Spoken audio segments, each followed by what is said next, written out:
Viva Voz, com Vera Magalhães.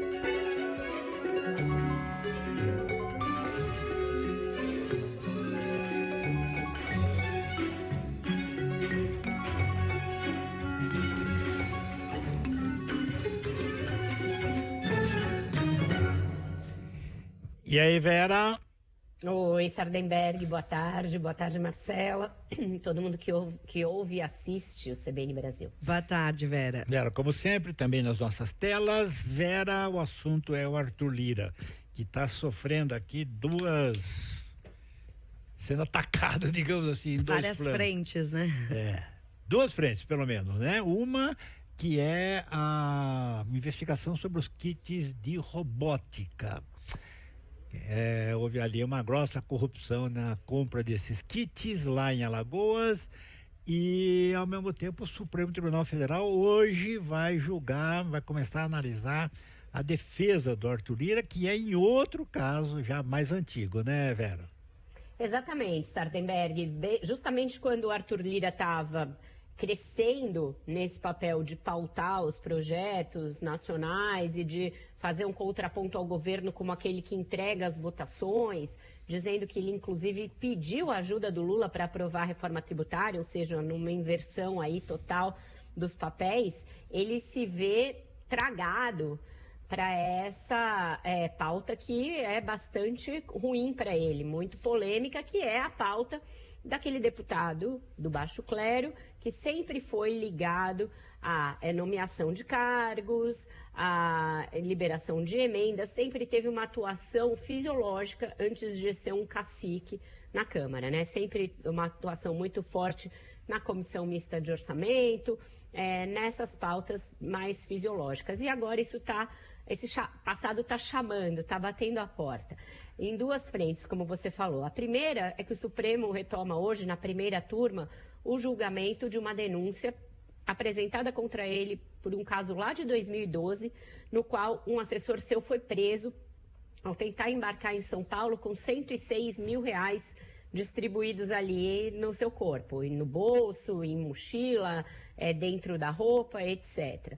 Esses R$106 mil eram fruto, segundo denúncia apresentada pela Procuradoria-Geral da República na época, da procuradora Raquel Dodge, de uma propina paga pelo presidente da Companhia Brasileira de Trens Urbanos, a CBTU, Francisco Colombo, a esse assessor do Lira.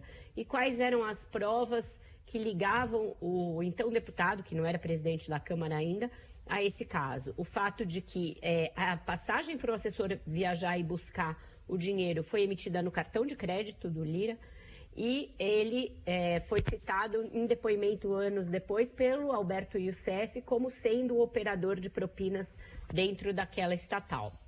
Aí a Raquel Dodge apresentou a denúncia, ela chegou a ser acatada na primeira turma do Supremo, mas aí aconteceram duas coisas. O ministro Toffoli pediu vista, desde 2020 está com um pedido de vista desse processo, e agora a Procuradoria-Geral da República mudou de ideia.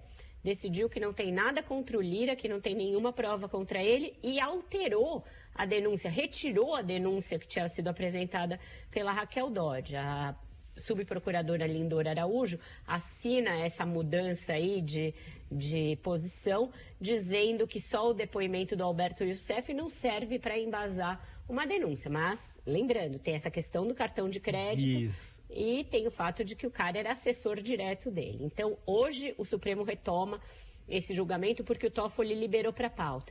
E a segunda frente é essa dos kits de robótica, que também vai ganhando contornos mais dramáticos para ele. Por quê? Porque quando você vai olhar o ofício enviado pela própria Câmara para o Supremo Tribunal Federal sobre as emendas do orçamento secreto, lá está constando um ofício enviado pelo próprio Arthur Lira de que ele liberou R$5.800.000 em emendas para a Prefeitura de Canapi, em Alagoas, que adquiriu 330 kits de robótica nesse esquema que a Polícia Federal investiga.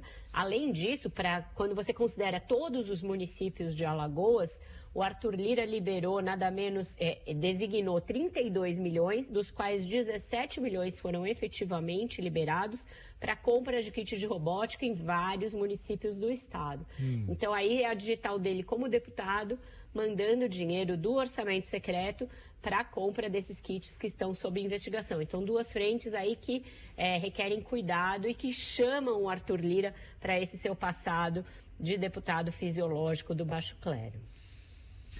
Agora, qual é a consequência disso? Quer dizer, porque tem a pauta lá da Câmara, a reforma tributária começa a ter uma tramitação de fato hoje e isso aí enfraquece o Arthur Lira, como é que fica?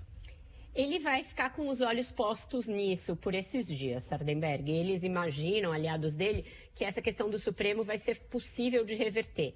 Porque tem essa mudança de lado da PGR e tem a possibilidade de que o André Mendonça, que substituiu o relator do caso, que era o ministro Marco Aurélio, que se aposentou, mude também o voto, mude o voto do relator. Então ele tem chances de se safar no Supremo. Em relação a essa questão da PF, ele vai ficar observando. Tem uma desconfiança da turma dele de que o Lula esteja colocando a PF para pesar na mão em relação a ele e assim retirar um pouco desse poder dele dos últimos tempos. Se for isso, tem um grande risco de virar uma guerra dentro da Câmara, tendo a pauta como o objeto dessa guerra. Então, ele tem potencial, tem poder para impor derrotas ao governo se sentir perseguido pelo governo nessa questão. A questão da reforma tributária virou uma espécie de menina dos olhos dele, justamente porque ele quer posar de grande estadista, de um presidente da Câmara preocupado com os projetos estruturantes do país. Ela é, inclusive, relatada por um aliado dele.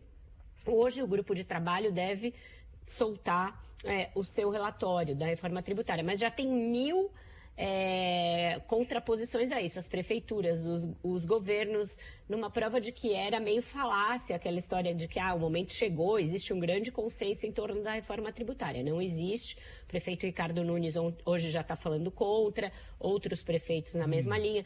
Então, essa é uma pauta que ele vai tentar tocar. Mas se a situação dele se complicar, a reforma tributária pode também sofrer as consequências disso, porque um presidente da Câmara enredado em investigações vai se preocupar primeiro com a própria pele, em segundo lugar com os projetos e com a reforma tributária, que vai ser polêmica, vai ser mais polêmica do que todo mundo parecia querer imaginar.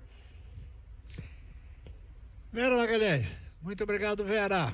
Até mais. Até mais, um ótimo jornal para vocês e até mais tarde no Ponto Final. Até, Vera, um beijo.